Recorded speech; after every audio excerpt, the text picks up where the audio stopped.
En primer lugar, me siento muy agradecido por la invitación, la acogida que he recibido en el Centro de Estudios Constitucionales. Le quedo muy agradecido a su director general, el doctor Ernesto Blume Fortini, y ahora agradezco también la concurrencia de quienes van a dispensarme con su atención durante la exposición que voy a realizar. Como se ha mencionado, el propósito de esta exposición es revisar el perfil de la cuestión de confianza que reconoce nuestra Constitución a propósito de un hecho concreto como fue la resolución del Congreso en la que se observó algunas deficiencias en el uso de esta institución. El tema entonces que voy a abordar a propósito de esta preocupación general sobre el perfil constitucional de la cuestión de confianza es el discurso falaz de la denegación fáctica y la inconstitucionalidad de la disolución del Congreso desde las desviaciones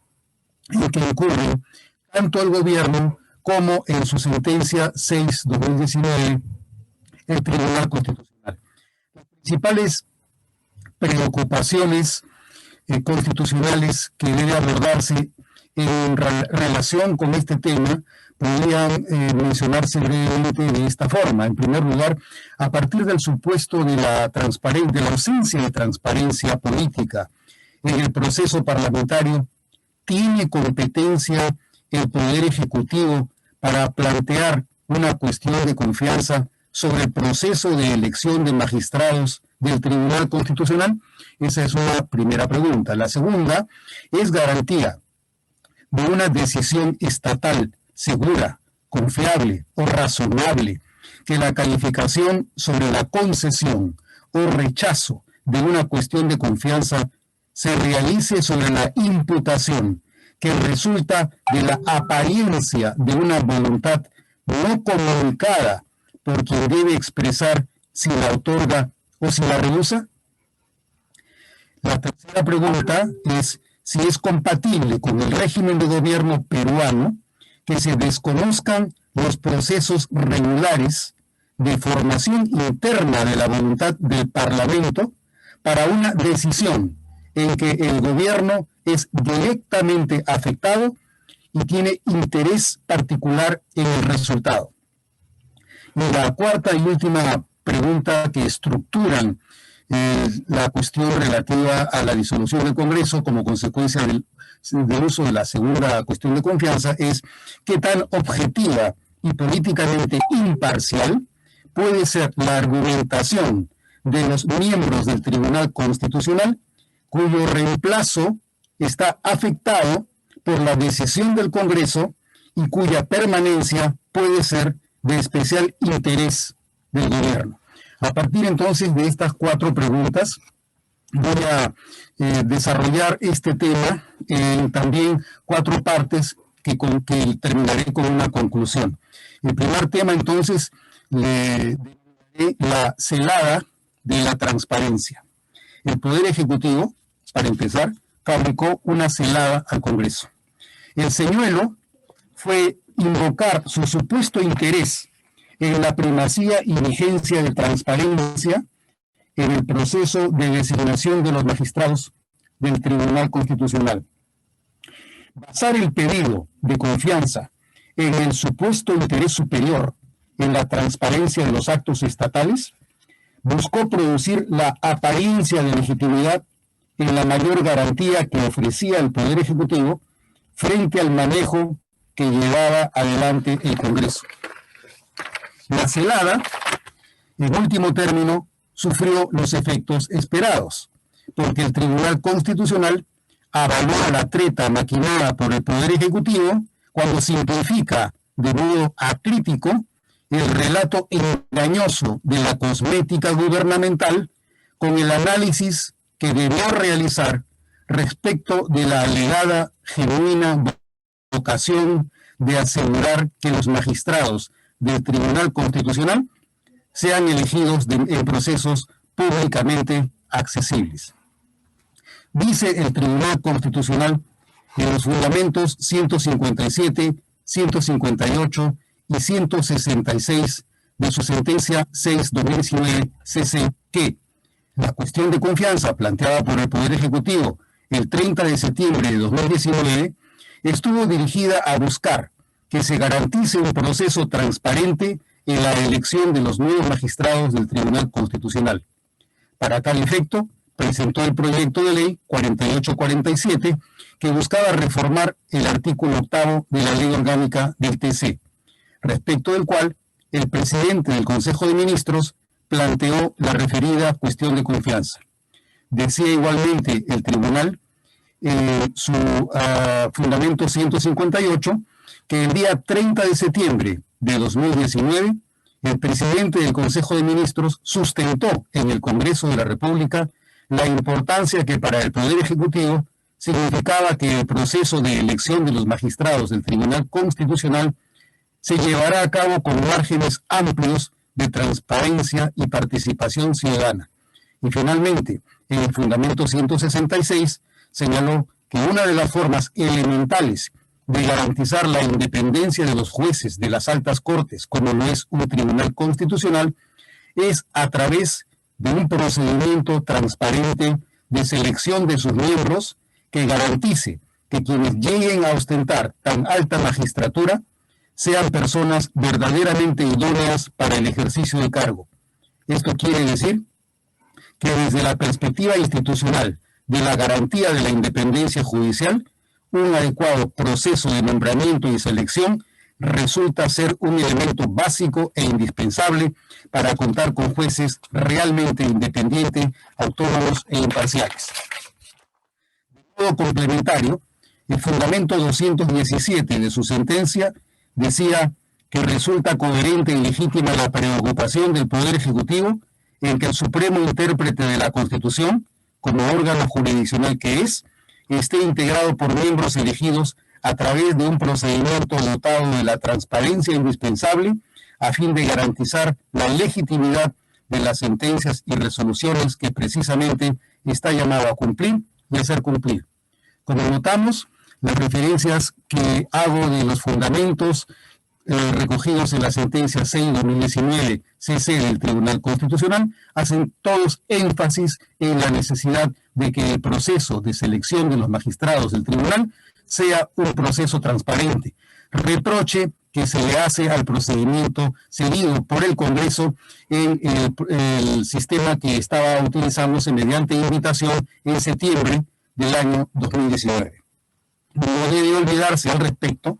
primero, que el proceso de invitación que siguió el Congreso para la designación de magistrados del Tribunal Constitucional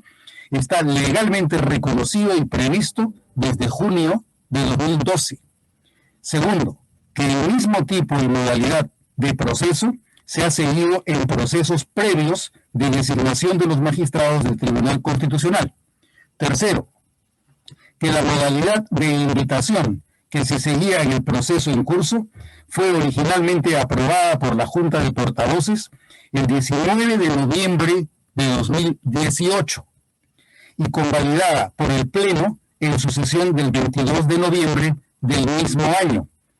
Cuarto, que no haya suspendido ese proceso durante la presidencia del congresista Daniel Salaverry, el presidente Pedro Olaechea lo reactiva y continúa a partir de agosto de 2019, consiguiendo que la Junta de Portavoces confirme la modalidad de invitación y que la Comisión Especial se aboque a las competencias que le correspondían. Quinto, que la Comisión Especial emite su informe el miércoles 18 de septiembre de 2019, en el que se incluye el nombre de los candidatos que proponía el Pleno. Sexto, que el presidente del Congreso dispone el día 19 de septiembre que se cite a sesión especial de elección de los magistrados para el lunes 30 de septiembre a las 10 de la mañana. Y 7, por último, que al término de la sesión del Pleno del mismo día, 19 de septiembre, la Presidencia cita nuevamente a los congresistas a la sesión de Pleno del 30 de septiembre a las 10 de la mañana para elegir a los magistrados del Tribunal Constitucional. Ese es el itinerario que se sigue durante el proceso de elección de los magistrados bajo la metodología de la invitación. Teniendo los antecedentes anteriores en la línea de tiempo, ¿cómo explicar que la preocupación del gobierno se haga efectiva al filo del día laboral del viernes 27 de septiembre, presentando el oficio 219 a las 4:36 de la tarde su pedido de ser recibido para que en la primera oportunidad que se reúna el Congreso a partir de la fecha se permita al presidente del Consejo de Ministros plantear en nombre del Consejo de Ministros una cuestión de confianza ante el Congreso de la República? Notemos entonces que ha habido un proceso de invitación que ha sido reconocido por ley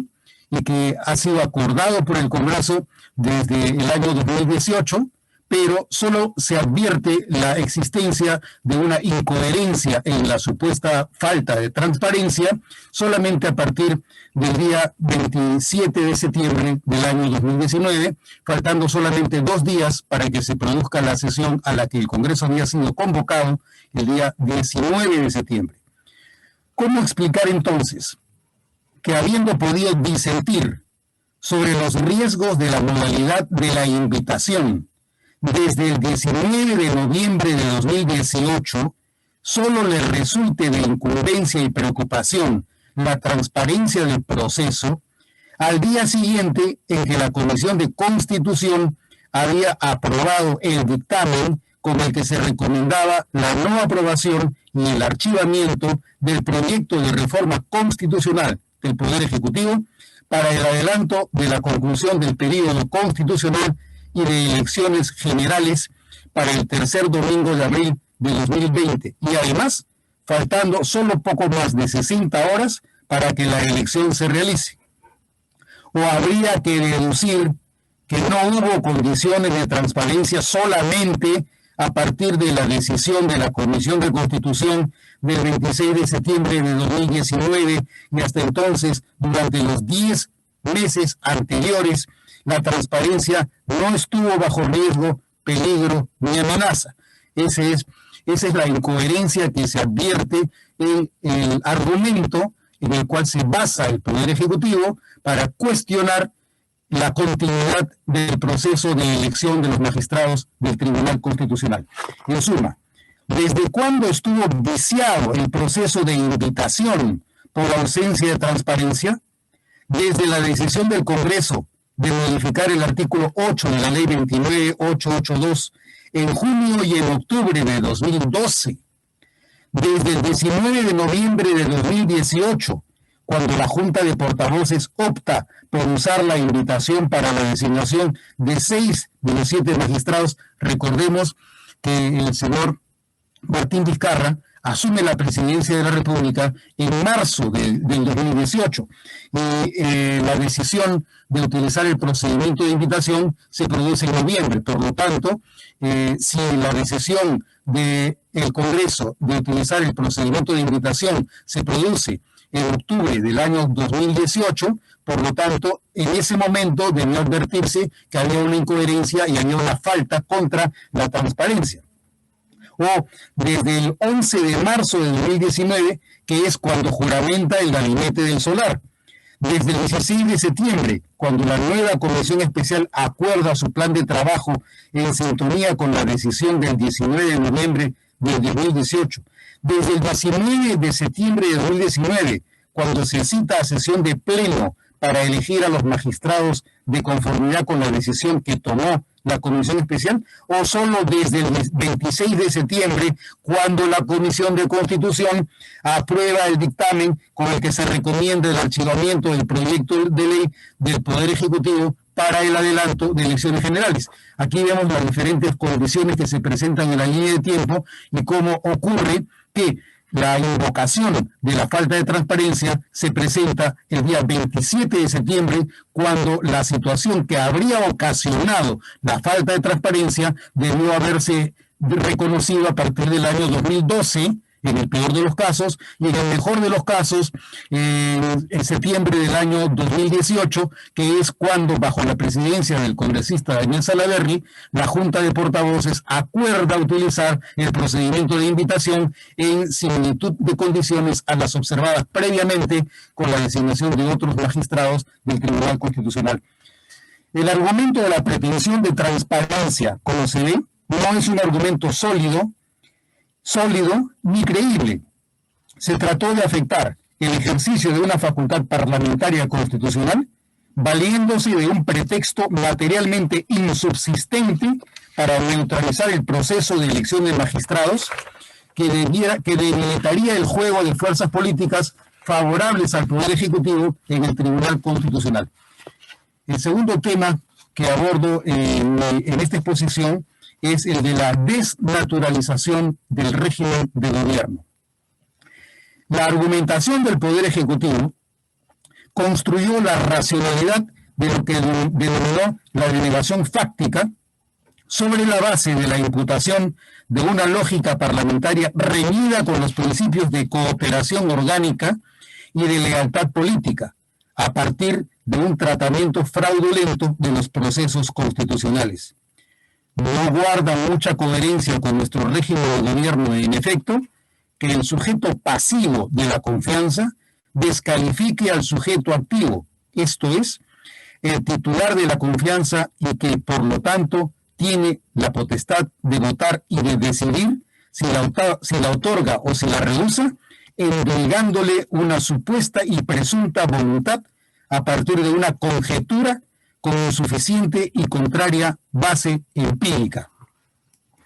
Las premisas desde las que se maquina dicho constructo empiezan, 1,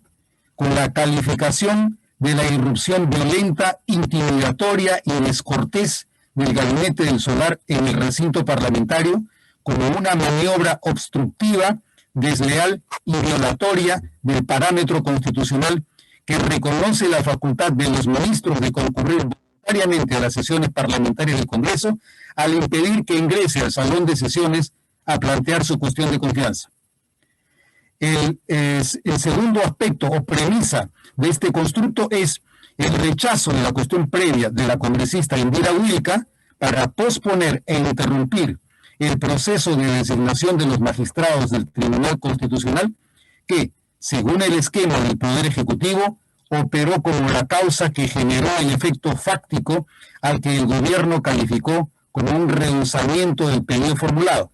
Y la tercera premisa es la continuación del proceso de elección de los magistrados a despecho del planteamiento expreso de que la no interrupción del mismo sería tomado como el rehusamiento de la confianza solicitada. Planteamiento que, dicho sea de paso, no se realiza en sede propiamente parlamentaria, sino que lo realiza no el titular del pedido, como lo es el presidente del Consejo de Ministros, sino el presidente de la República en la sede de un canal de televisión, anunciando que si se rehusaba el pedido de interrupción del proceso de elección, se consideraría que la cuestión de confianza había sido rechazada. En su fundamento 191, el Tribunal Constitucional señaló que a través del principio de corrección funcional se ha exigido al juez constitucional, y este tribunal no puede ser una excepción, que al realizar su labor de interpretación no desvirtúe las funciones y competencias que el constituyente ha asignado a cada uno de los órganos constitucionales.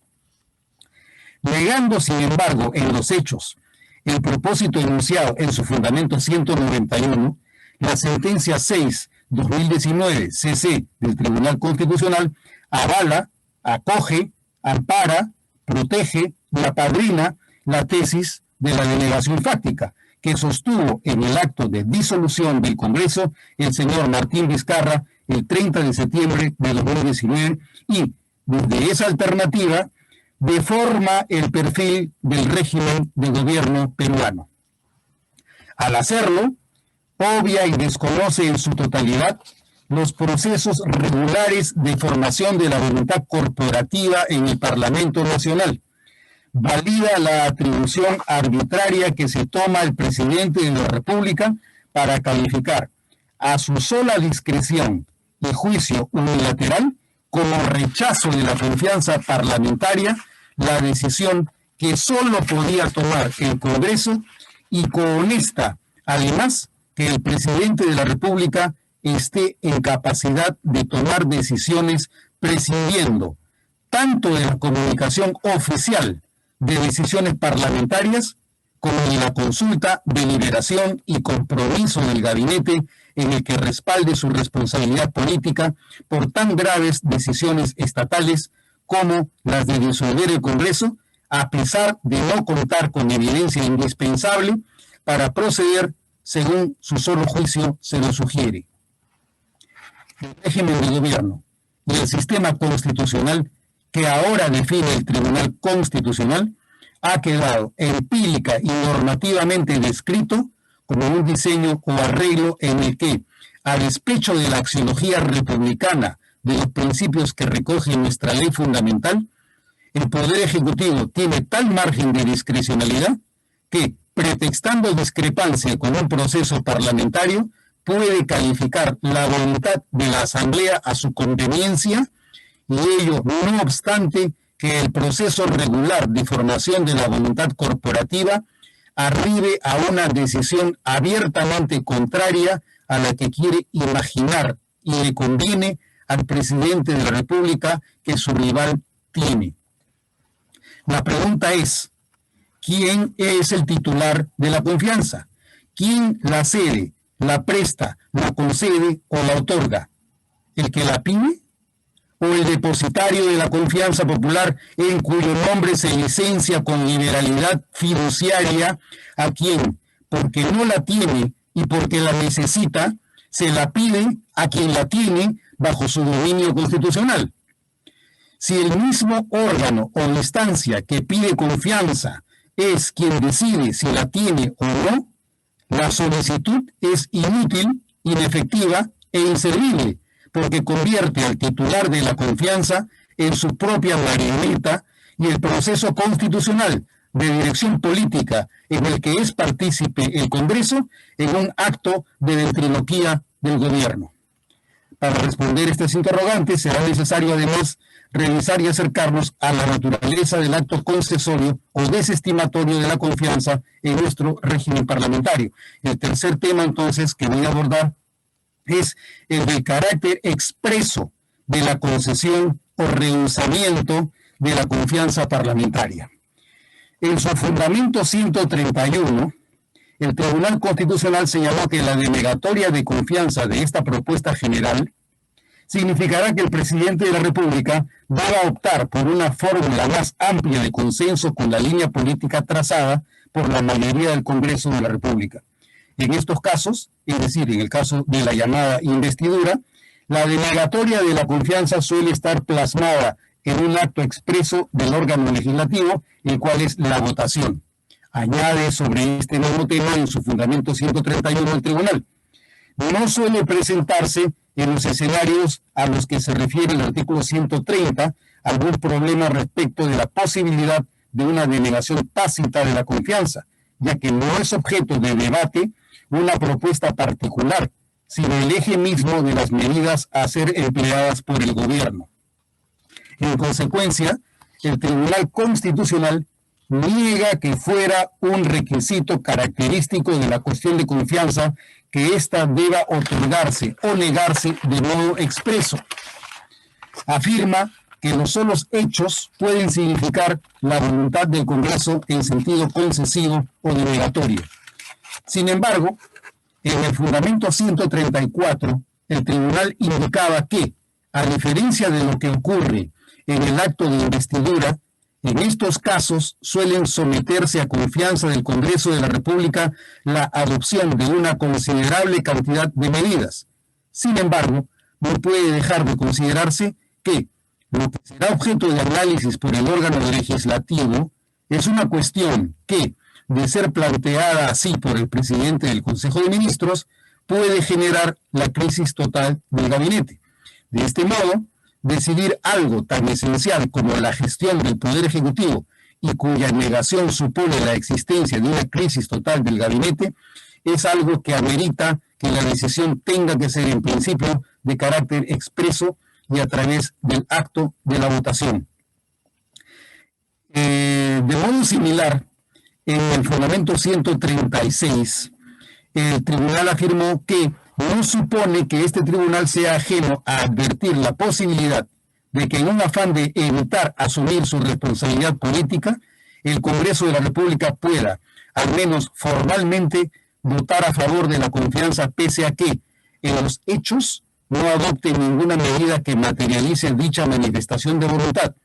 En realidad, las mismas circunstancias en las que se desenvuelve la política no hacen sino reafirmar que este tribunal deba introducir la posibilidad que se planteen excepciones a la regla general según la cual la delegación debe ser expresa a través de un acto de votación por parte del Congreso de la República.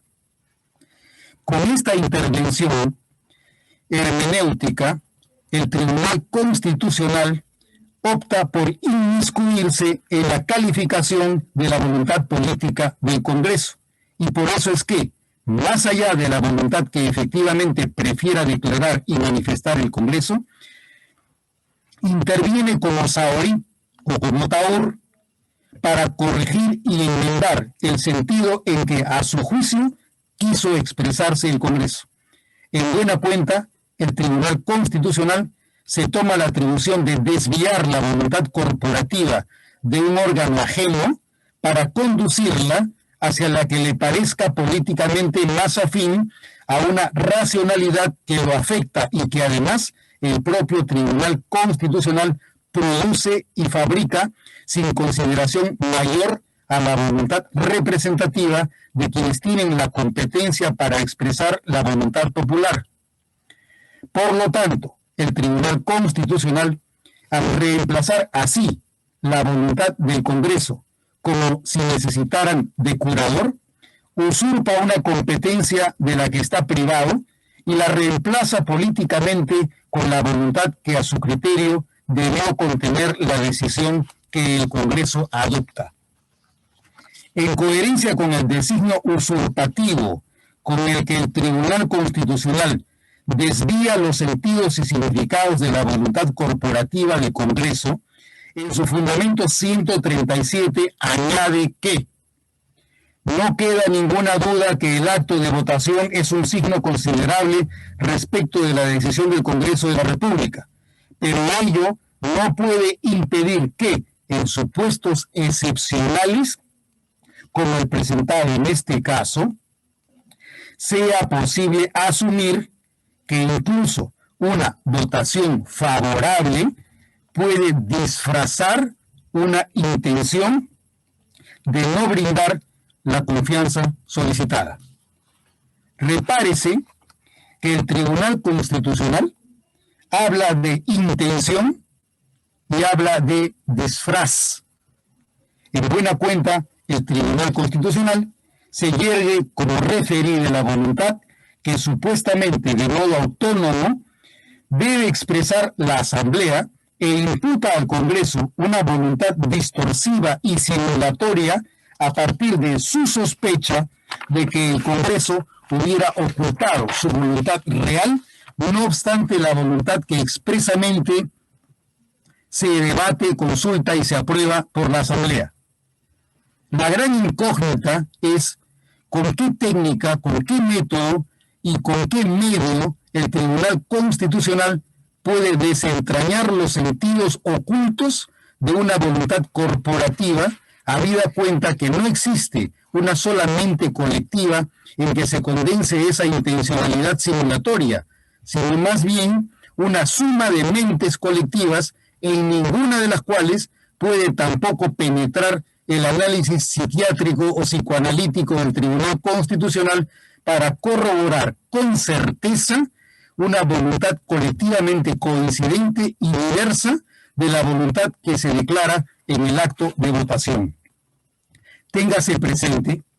que la sola afirmación del gobierno de que imputará como rechazada su cuestión de confianza si se rechaza el pedido de suspensión de la elección, no es capaz de integrar la voluntad que declare el Congreso, porque seguiría tratándose de una pretensión unilateral respecto de un acto bilateral entre ambas partes, el Congreso y el Gobierno. Por lo tanto, sin capacidad alguna de tener efectos vinculantes, ni menos de obligar, ni incorporar, ni imponer imperativamente al Congreso respecto de la admonición con la que enuncia su pretensión. En abundancia a este comentario corresponde subrayar que la naturaleza y la validez de cualquier hecho voluntario de un ser humano, género y categoría dentro de la cual se encuentran los actos jurídicos, dentro de los cuales, por cierto, cabe extensivamente incluir la especie de un acto fiduciario como especie de los actos parlamentarios, hasta que se demuestre que los actos de la Asamblea de Representantes no son actos humanos, o que siendo actos humanos no son actos voluntarios de una corporación integrada por lo que parecen ser seres humanos, se define por la existencia de una manifestación de voluntad de la persona que lo realiza o a la que se le imputa. La excepción que constituye la existencia de los hechos en los que se presume tácitamente voluntad, no obstante no haberla expresado verbalmente el sujeto, existe únicamente cuando una norma cuya existencia conocen con anticipación las partes, así lo establece. Con cuánta mayor razón parece correcto el aserto anterior, si el objeto sobre el que se afirma que contiene fácticamente una voluntad presunta, lo es de una corporación de naturaleza estatal y no privada que forma parte del eje central del Estado de Derecho.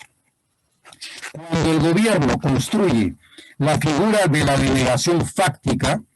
yerra al creer que los principios generales del derecho lo asisten para generar una voluntad implícita que favorezca el propósito que lo motiva a disolver el Congreso, saltando a este efecto obstáculos prácticos y jurídicos que están fuera de su alcance y posibilidades conceptuales. Más allá de que detrás del razonamiento del gobierno se detecte la falacia post hoc, ergo propter hoc, porque no existe razón causal entre el hecho del rechazo a la cuestión previa de la congresista Wilca y el rechazo a una cuestión de confianza que expresa la voluntad corporativa expresa de aprobar lo que al gobierno le conviene que niegue. No hay modo de que quepa calificar como un rechazo donde existe evidencia que el gobierno se rehusó deliberadamente a recibir cuando ordena que no se reciba la comunicación que la contenía en el oficio que le dirigió el presidente del Congreso, a que el Congreso no quería expresarlo. Puede evidentemente discreparse sobre el valor y sobre los efectos que tuvo el rechazo de la cuestión previa de la congresista Indira Wilca, pero los argumentos para la discrepancia carecen de poder normativo. Si el argumento del gobierno es que rechazar la cuestión previa significaba rechazar la cuestión de confianza, debe contar con justificación normativa suficiente como para pretender eliminar el onus probandi que tiene que aportar, más allá ciertamente que pergeñar en el principio inaplicable a un caso y situación como el que nos encontramos, un hecho seleccionado al azar por una de las partes contenga una voluntad que la otra parte niega categórica y firmemente que la contenga. Contrariamente al concepto laxo con el que el Tribunal Constitucional fabrica su modelo de cuestión de confianza, debido al carácter esencial que tiene la declaración de voluntad como elemento esencial del acto fiduciario, su naturaleza exige que se considere que, en el mismo, la forma en que se transmite y comunica la declaración de voluntad hace a su naturaleza un acto ad solemnitatem y por lo tanto que la forma no solo prueba, sino que constituye el acto fiduciario en cuanto se le comunica al destinatario de la declaración recepticia, que es el gobierno.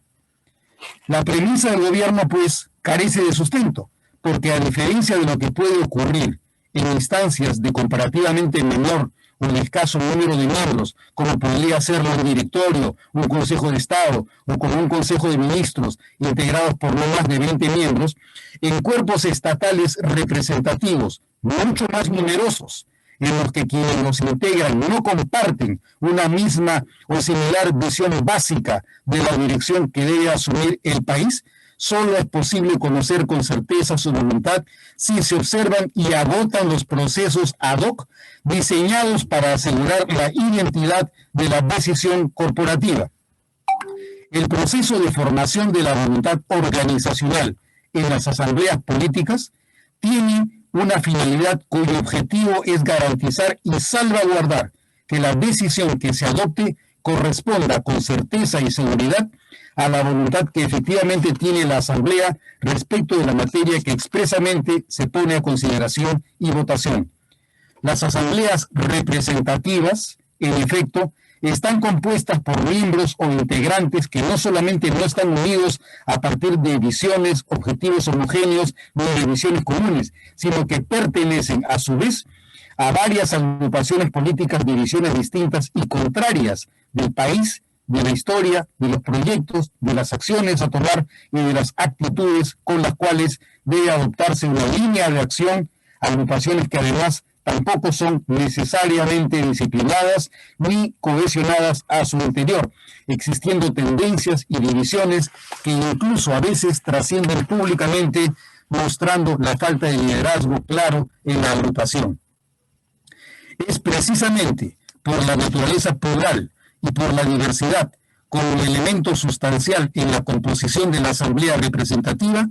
que resulta imperativo que las decisiones se tomen según una estructura diseñada y predeterminada con el objetivo específico de facilitar el proceso de toma de decisiones corporativas de modo seguro y confiable, y de manera que exista un modo cierto, certero y seguro de transmitir la responsabilidad de la corporación en los términos textuales en los que la decisión del órgano parlamentario está preparada para ser comunicada externamente. El mensaje que se perfila empieza a aparecer a propósito de la formación y de la transmisión de la declaración de la voluntad corporativa del Congreso es que el acto parlamentario no admite, menos aún en relación con un proceso y en un acto de la trascendencia e impacto que tiene la consulta sobre la concesión o el rehusamiento de la confianza al gabinete ministerial, ni es compatible con su naturaleza aplicar artificios como la imputación ficta de resultados a procesos en sí mismos complejos en los que exista la atribución de significados sin que esa misma imputación esté previamente integrada y sea parte de un proceso regular en el trámite de un pedido presentado por el gobierno. Menos aún que el carácter ficto de tal imputación se origine en la voluntad y decisión unilateral de la parte que solicita al depositario del bien pedido, sin que por supuesto haya habido ningún tipo de diálogo, entendimiento ni acuerdo, cuando menos entre una y otra partes. Si el Congreso no fuese una persona jurídica, sino una persona natural, sería relativamente menos discutible el uso adecuado, idóneo y hasta conveniente de la táctica de la manifestación tácita de voluntad.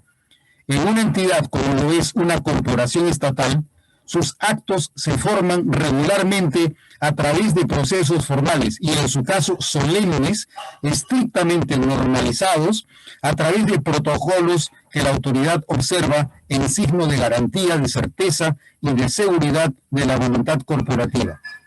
Pasar por alto el requisito de la solemnidad en los actos estatales, de la relevancia y magnitud que tiene conceder o rechazar la confianza del gobierno, con efectos dramáticos como lo es la disolución del Congreso,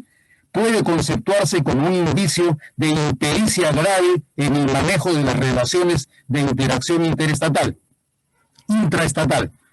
La informalidad ya es un mal público en el desarrollo de los países, pero cuando la informalidad invade las más altas esferas del poder en una sociedad, la razón de existencia del Estado se debilita. No se espera que el gobierno sucumba ante la desesperación por la falta de manejo en situaciones de riesgo y por esta razón es crítico tener claridad sobre la constitucionalidad de usos válidos y usos proscritos de la capacidad de decisión que le compete. El principio que define la distribución de competencias entre gobierno y parlamento se basa en el reconocimiento de la superior jerarquía que la Constitución le asigna al Parlamento como sede subrogatoria de las diversidades y de la pluralidad de voluntad popular. La voluntad del Parlamento, en este sentido, es la voluntad del pueblo, en cuanto el Parlamento resuelve una cuestión determinada con el voto de las diferentes colectividades presentes en el Parlamento Nacional. Es una convención de índole y naturaleza constitucional que los representantes reciben su mandato a través de la confianza que les transfiere y endosa el pueblo en el acto electoral. Esa es la confianza que la Constitución le permite a la Asamblea ceder o rehusar al Congreso cuando el gobierno pide y hace cuestión de confianza de una materia determinada. Es esa la razón por la que es la Asamblea y no el presidente de la República quien decide a través de los procesos que el propio Congreso aprueba si, cuándo y cómo le da o le quita su confianza al gobierno. Esa decisión no la puede tomar el presidente de la República mientras el asunto o materia está bajo la competencia, dominio y control funcional del Congreso.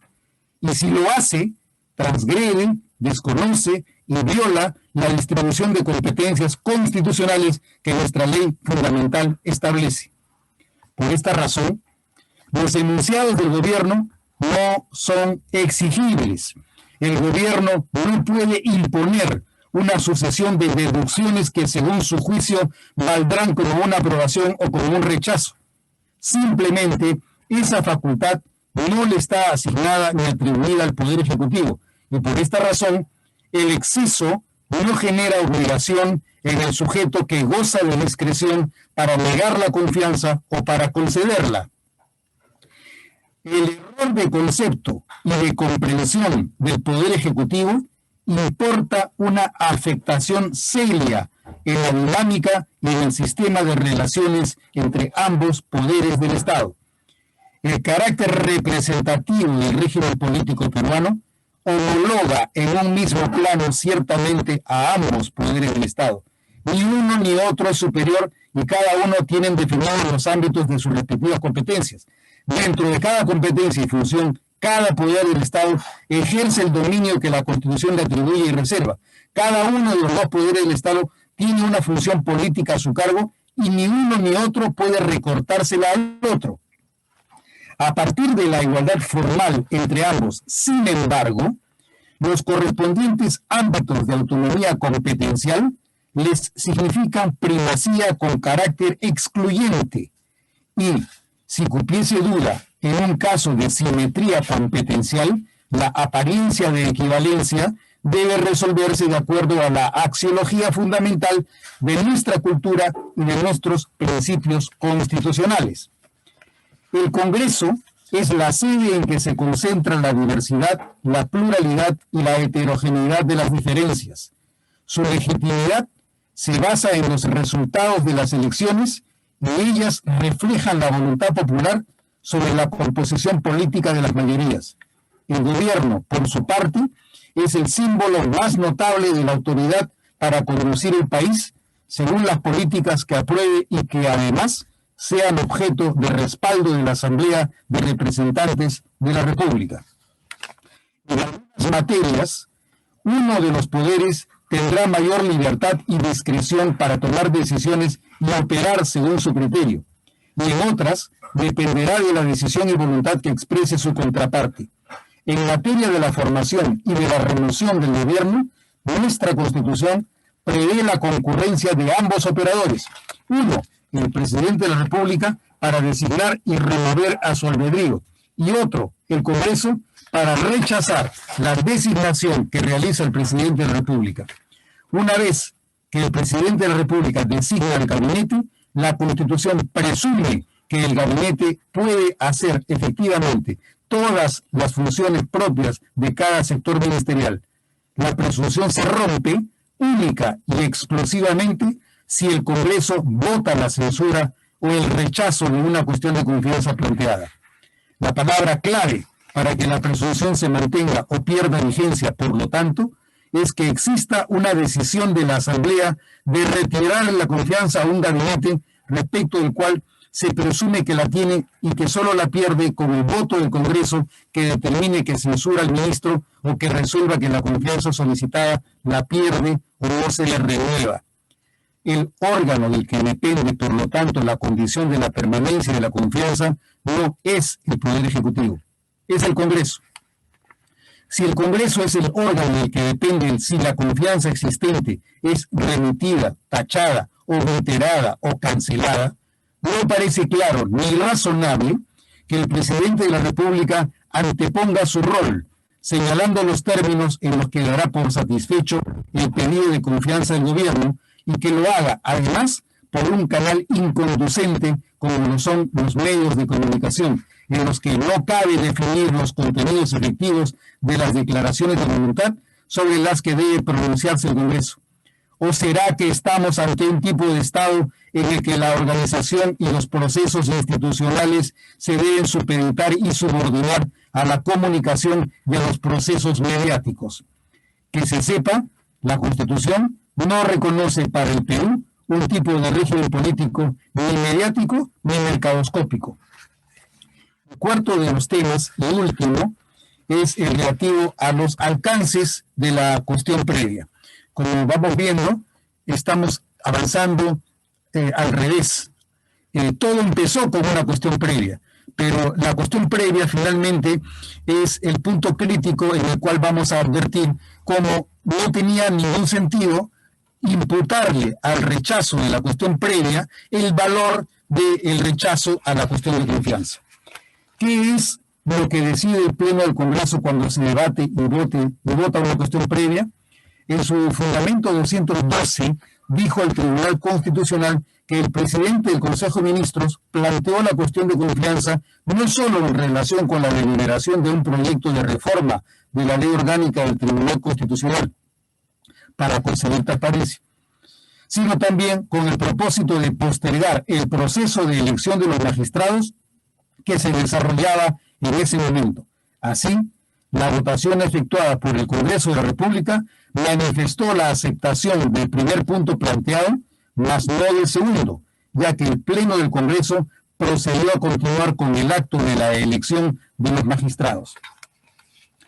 Lo que se pone en discusión y votación cuando está en el orden del día una cuestión previa es si se aprueba el objeto de la materia propuesta.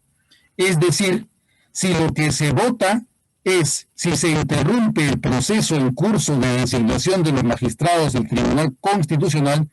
el resultado de la votación define si se interrumpa o no se interrumpa. El significado, motivos, causas, objetivos, consecuencias, efectos o impacto de esa decisión no es lo que se pone al voto. La voluntad del Pleno afecta estricta y restrictivamente a la cuestión que enuncia el presidente al momento en que pone en consideración de la Asamblea el tenor de la materia que se pone al voto. No porque se aprobara o se rechazara la cuestión previa, cabe deducir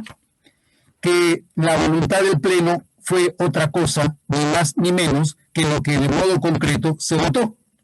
La causalidad o los efectos que la mente del observador le atribuya a la decisión que se tome sobre el rechazo de una cuestión previa es parte de la dimensión onírica, imaginativa o alucinatoria del observador. Ninguna consecuencia distinta a la que resulta de la enunciación que expresa el presidente del Congreso es válida ni lógicamente deducible del hecho del rechazo de la cuestión previa. Para que exista una decisión definitiva, clara, inconfundible y contundente relativa a la confianza solicitada, la aceptación o el rechazo tiene que existir la disposición del Congreso de poner en conocimiento del gobierno la declaración en la que consta el acuerdo corporativo con el que se tiene conciencia de la decisión que toma la Asamblea, así como del efecto que tal acuerdo generará en la interacción entre el gobierno y el Congreso. En la ausencia de un medio cierto, capaz de portar la voluntad correctamente formada y transmitida a través de una declaración corporativa, el hecho en el que el gobierno encuentra una decisión carece del valor y del significado que la Asamblea le otorga. En ese supuesto, el hecho supuestamente conductor de la decisión es ineficiente porque la apariencia de voluntad que él contiene no refleja la voluntad del Congreso, ni menos es la señal que el Congreso usa para comunicar de modo acostumbrado sus posiciones corporativas. Como puede verse, detrás del concepto de delegación fáctica que utilizó el Poder Ejecutivo para decidir la disolución del Congreso, solo se habría basado en la apariencia de declaración de la Asamblea, porque dicha declaración no solamente no quiso ser recibida por el gobierno, quedó aprobada de acuerdo al procedimiento regular de formación de la voluntad representativa, sino que nunca deliberó respecto de la posibilidad de que el hecho al que el gobierno le atribuye poder decisorio del rechazo tuviera la capacidad de generar el efecto que quiso generar el propio gobierno.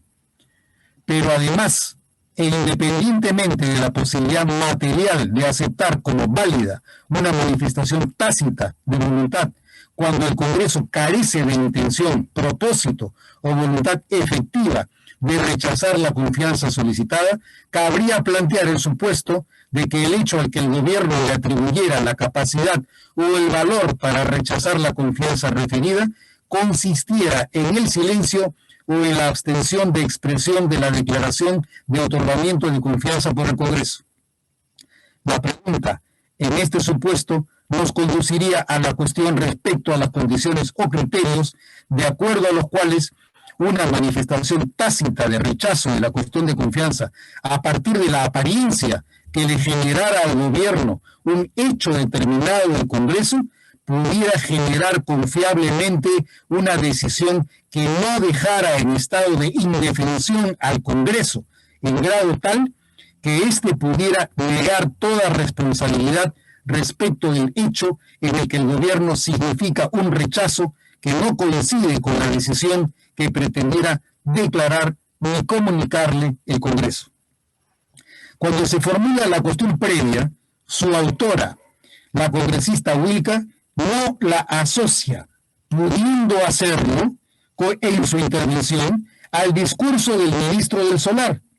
Luego de formulada, el presidente del Congreso la pone al voto. Al someter al voto la cuestión previa, el presidente del Congreso tampoco la acumula a la cuestión de confianza. Aisladas procesalmente una de otra, la decisión del Congreso no superpone una sobre la otra, las discierne de manera clara y expresa. Al formarse la voluntad del Pleno, nunca asimiló los dos distintos propósitos como uno solo. En los procesos parlamentarios, lo que se resuelve es lo que el presidente del Congreso indica y enuncia. Lo que no se enuncia no queda resuelto ni votado. Por lo tanto, lo no votado no es, no puede ser, ni puede presumirse que sea la voluntad del Pleno. Luego de la votación, el propio presidente declara cuál es la efectiva voluntad del Pleno según el sentido del voto expresado por la Asamblea. Por la razón anterior, votar en contra de la cuestión previa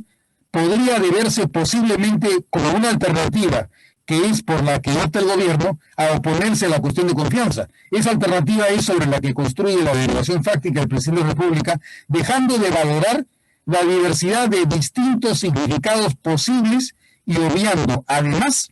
que nunca fue así como se inició la consulta que se hacía a la Asamblea, ni que ambos asuntos fueran objeto de acumulación ni por iniciativa de oficio de quien conducía el debate, ni por pedido o impulso de parte.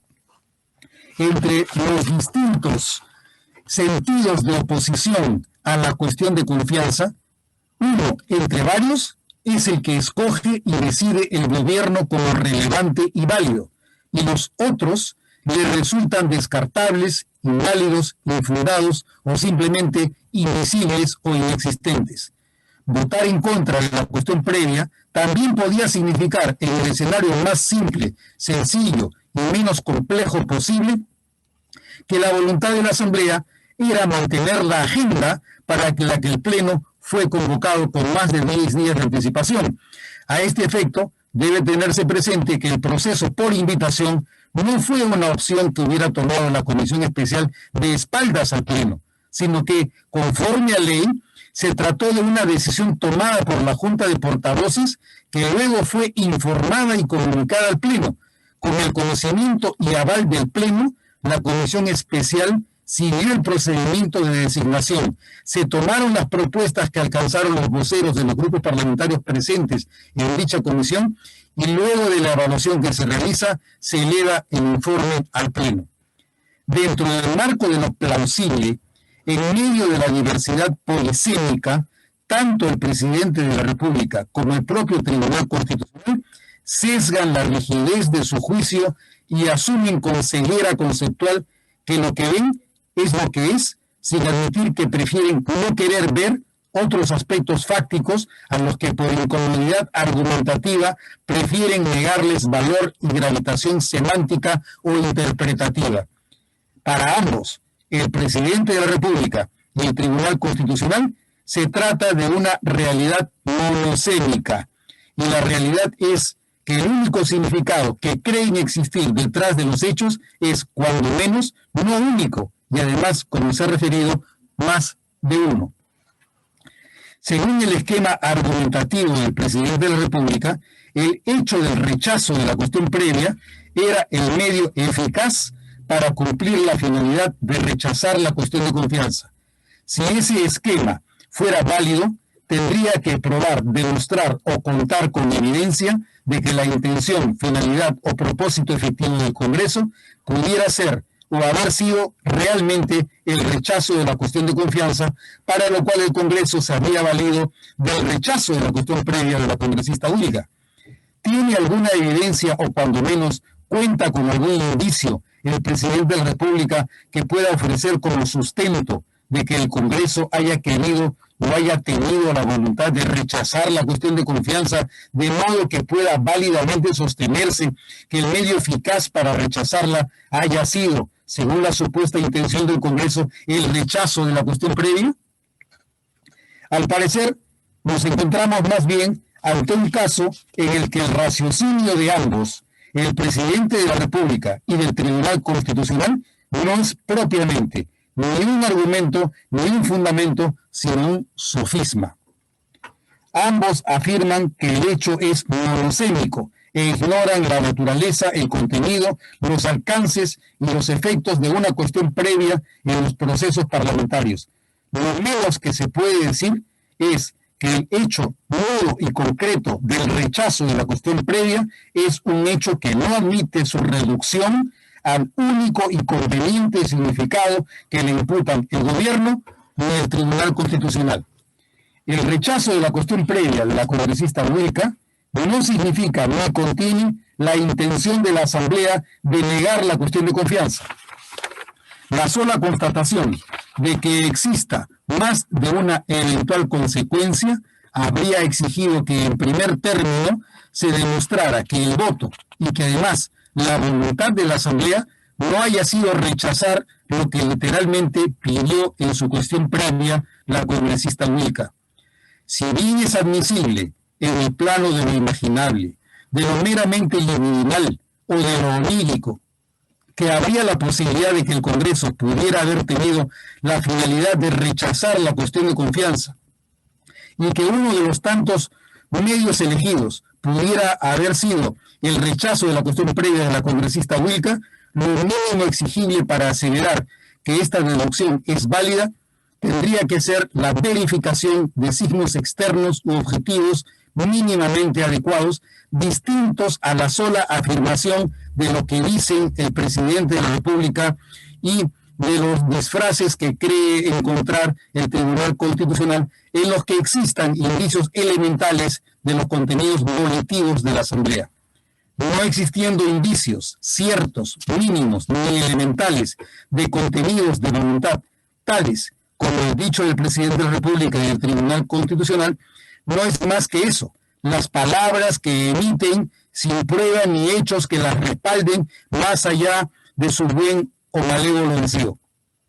Hay pues más significados que el erróneo y único significado que el sofisma del gobierno y del Tribunal Constitucional le atribuye al rechazo a la cuestión previa de la congresista Wilca, y no hay evidencia de la finalidad del Congreso de rechazar la cuestión de confianza, sino más bien sí hay prueba en contrario que ni el gobierno ni el Tribunal Constitucional han dado mérito y han preferido negar y silenciar. El hecho del rechazo de la cuestión previa no es mono sino polisémico y no se reconoce el significado que la Asamblea sí quiso darle expresamente a dicho hecho como medio eficaz para votar y decidir solamente la cuestión previa sin a la vez rechazar la cuestión de confianza. Cuando el juez de mérito realiza una apreciación superficial de los hechos y los valora desviada y negligentemente, su labor resiente la misión que la Constitución le asigna. Pero sí,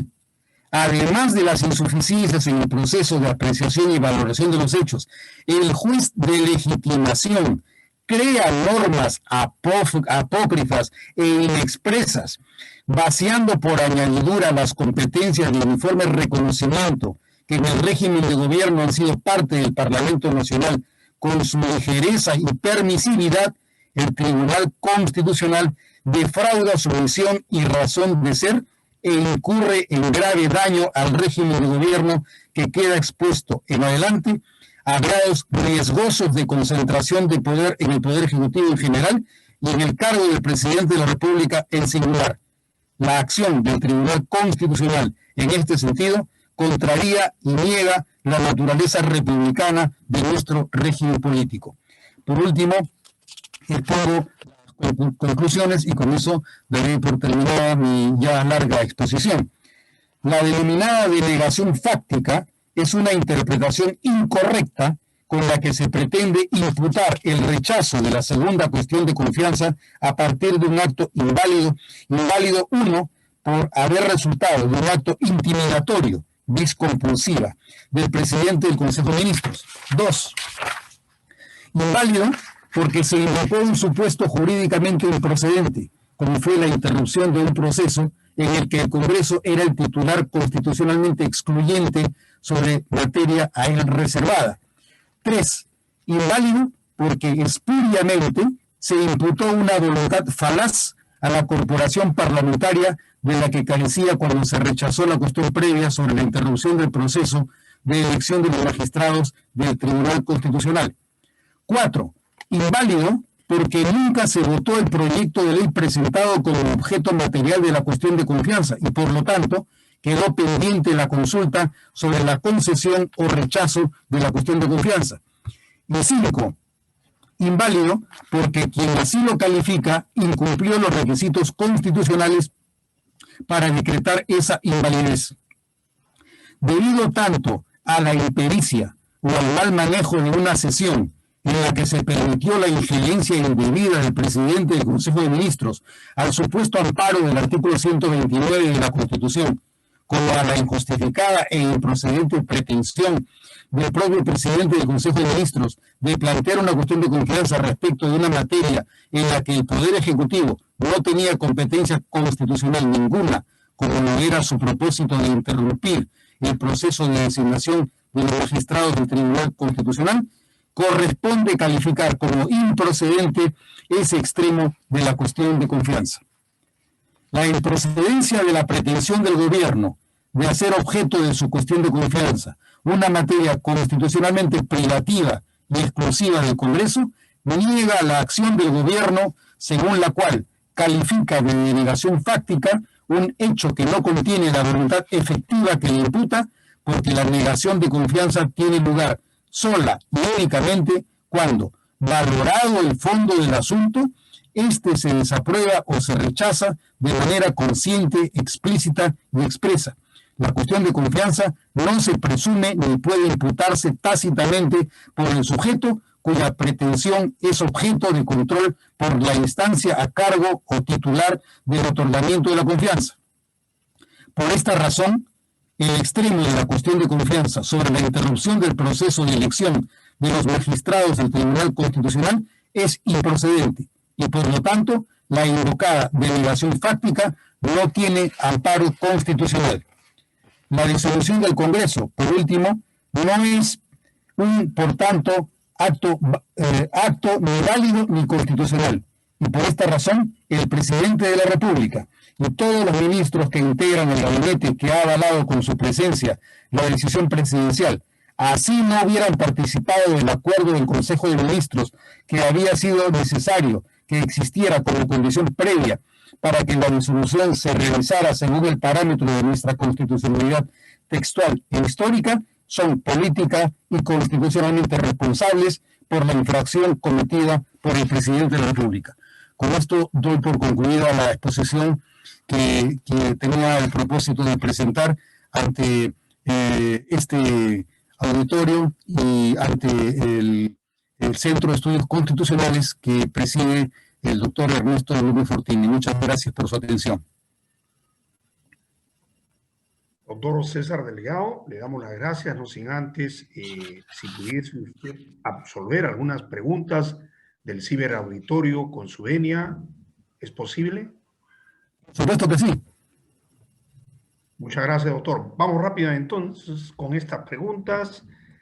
La primera de Robert José Guaripuma. Pregunta: ¿por qué el Ejecutivo disolvió el Parlamento si el artículo 134 de la Constitución Política del Perú señala que solo se disuelve el Congreso cuando éste le ha negado la cuestión de confianza a 2 consejos de ministros? Abro paréntesis. Eso se refiere cuando se instala un nuevo gabinete. Cierro paréntesis. No en un proyecto de ley que modifique las reglas de elección de magistrados al TC.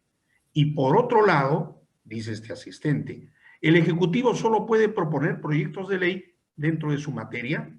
Y la segunda pregunta, ligada a esta, ¿qué propone para que el artículo 134 esté claramente definido? Es una pregunta bastante contundente, porque parte del supuesto que la cuestión de confianza solo se debe estar en relación con la presentación del programa general de gobierno y no se puede presentar a partir de iniciativas concretas como pudiera ser hacer cuestión de confianza de un proyecto de ley. Esa es una posición que me parece que la sostiene el profesor Domingo García de la UNE. Es una alternativa también de carácter comparativo. Hay algunas regiones en las que no se reconoce la cuestión de confianza sobre una materia particular y solo se la reconoce sobre el programa general de gobierno al inicio de un régimen. Yo entiendo que debido precisamente a que previamente el Congreso había aprobado en marzo del año 2017 un proyecto de ley para recortar la facultad del gobierno para presentar cuestiones de confianza sobre materia legislativa, sobre materia de control político. En esa ocasión el Tribunal Constitucional señaló que no debía limitarse la capacidad del gobierno para presentar cuestiones de confianza sobre esas materias. Por lo tanto, el gobierno está habilitado, de acuerdo a esta sentencia del Tribunal Constitucional, para presentar cuestiones de confianza sobre materia legislativa. Materia distinta es la relativa a la que menciona el participante de la ciberaudiencia, sobre si cabe que el presidente del Consejo de Ministros haga una cuestión de confianza respecto de un proyecto de ley que tiene una materia sobre la cual el Congreso tenía competencia directa. Lo que pretendía el gobierno era modificar la ley orgánica del Tribunal Constitucional de manera que el proceso de elección de los magistrados del Tribunal Constitucional no fuera por invitación, sino por concurso, y que durante el proceso existiera la posibilidad de que la comunidad pueda hacer observaciones, pudiera recusar a participantes, pudiera objetar el proceso de una manera más dinámica.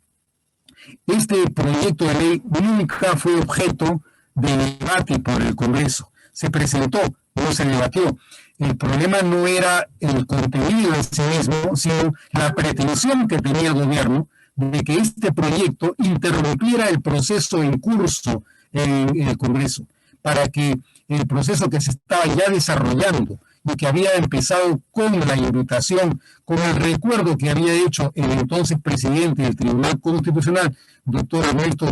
Fortini, 6 meses antes del vencimiento de 6 de los 7 magistrados, ese proceso se había iniciado desde el año 2016. Entonces, lo que se pretendía era que lo que estaba ya en curso, que era un proceso que estaba continuando durante la presidencia del señor Pedro Olaechea en septiembre del año 2019, se interrumpiera para que la comisión especial, que ya había evaluado a quienes habían sido invitados para participar en el concurso,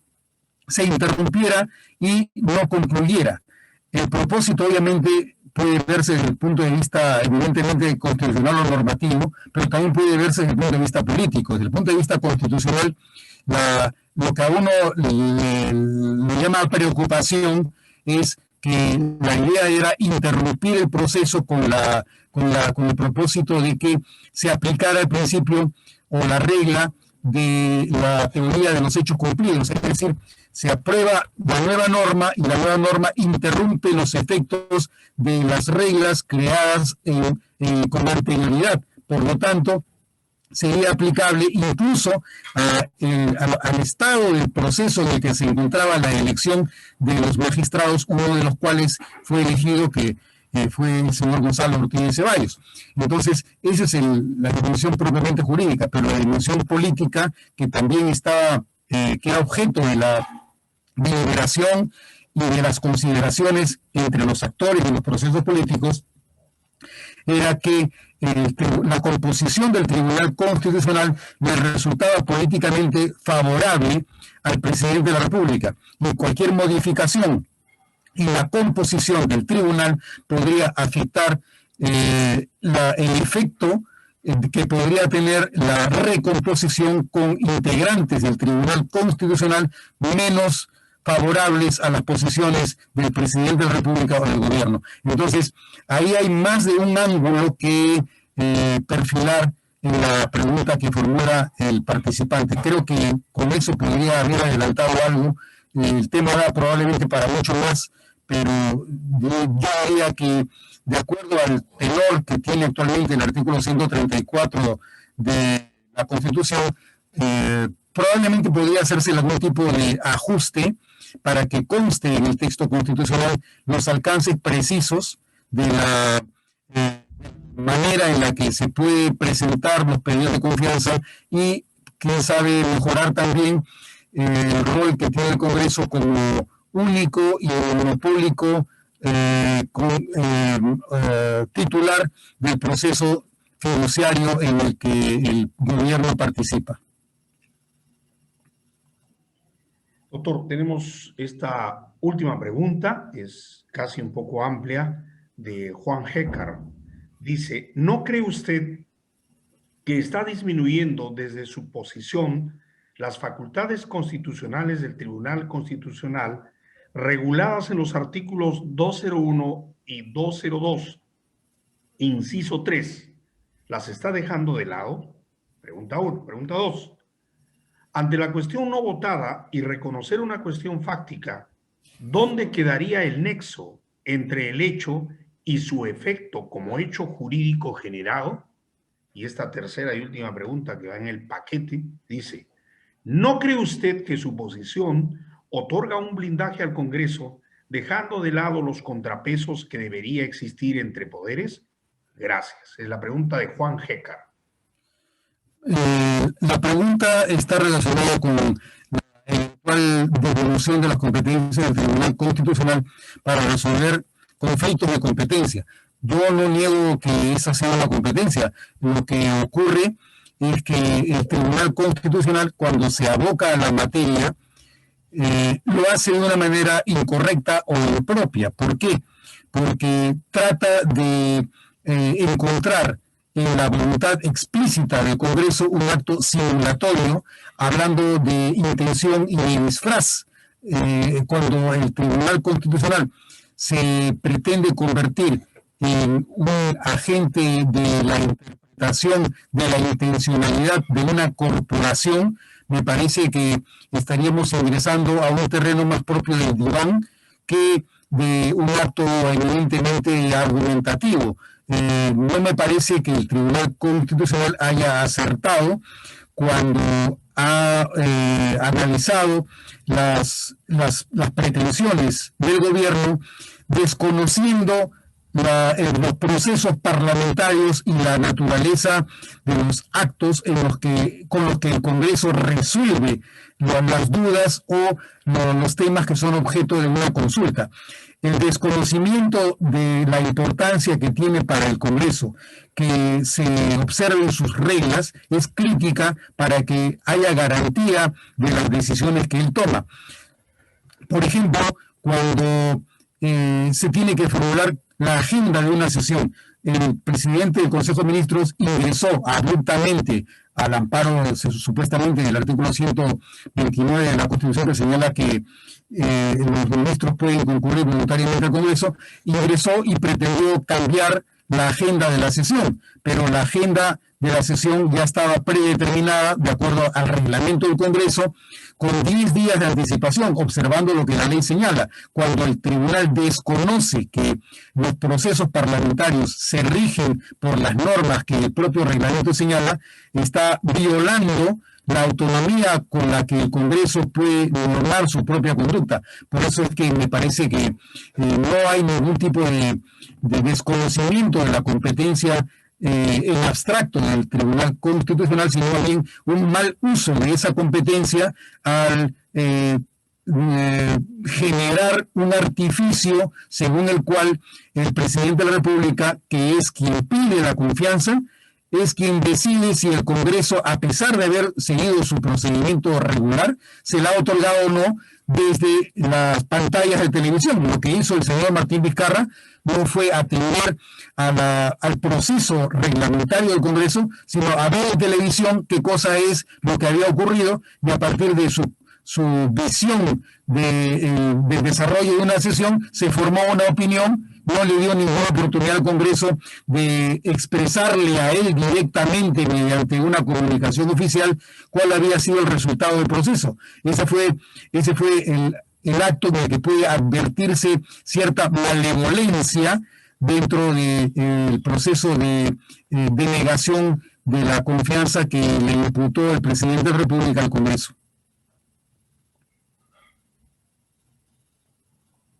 Bien, doctor César Delgado Guembes, distinguido ciberauditorio, así culmina esta conferencia magistral, no sin antes escuchar las palabras de agradecimiento y clausura de este certamen académico del Centro de Estudios Constitucionales, con las palabras de nuestro director general, magistrado y expresidente del Tribunal Constitucional, doctor Ernesto Blume Fortini. Adelante, doctor.